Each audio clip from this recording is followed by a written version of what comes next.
Hi everyone, and I just wanted to take a moment to wrap up week two of Introduction to Coding for Researchers and reflect on what you have all been doing this week.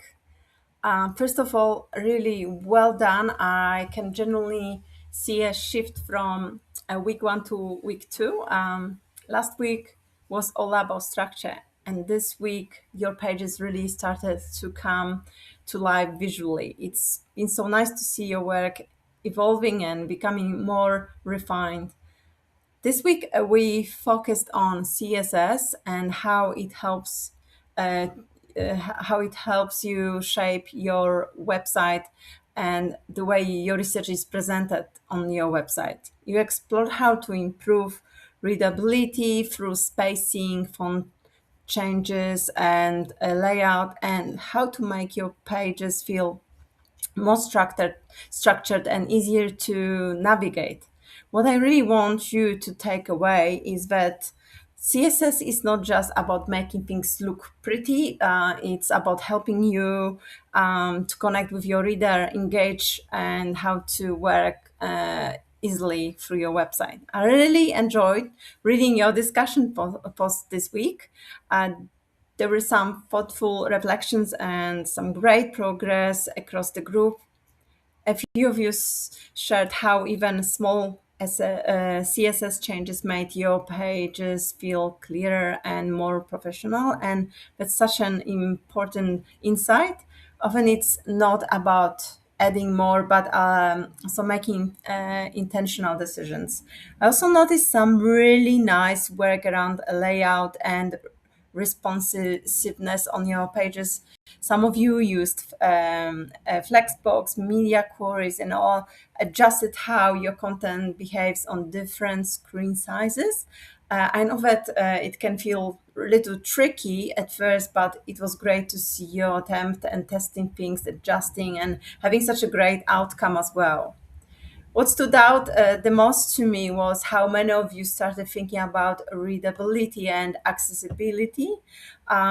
Things like line spacing, font size, and how content is grouped really matter when someone is trying to understand your project, your research on your website.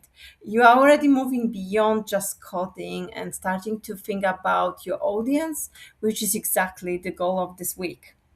I also want to say that if you found part of this week challenging, that's completely normal. CSS can feel a bit unpredictable. That's why we test few things and check how it looks on the page. Also, the same with layouts. It takes few attempts to get it the way you want.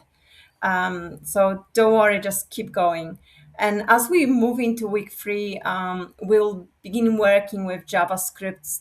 This is where your website becomes interactive. You'll start adding small features like showing or hiding content or displaying feedback messages.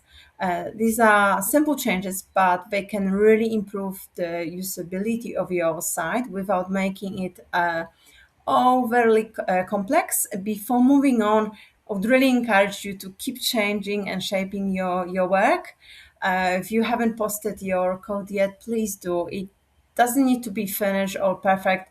I'm there to help and correct. Sharing what you have done so far, even if something isn't working quite right, is one of the most valuable parts of this module. It helps others learn, and it also helps you reflect on your own progress, and I will give you some tips and suggestions to improve. So thank you again for your engagement this week. It's been really great to see your development and the way you're starting to think about presenting your research online. So I'm really looking forward to seeing how your website continue to evolve in week three. Take care, have a lovely weekend, and I will see you all online. Thank you.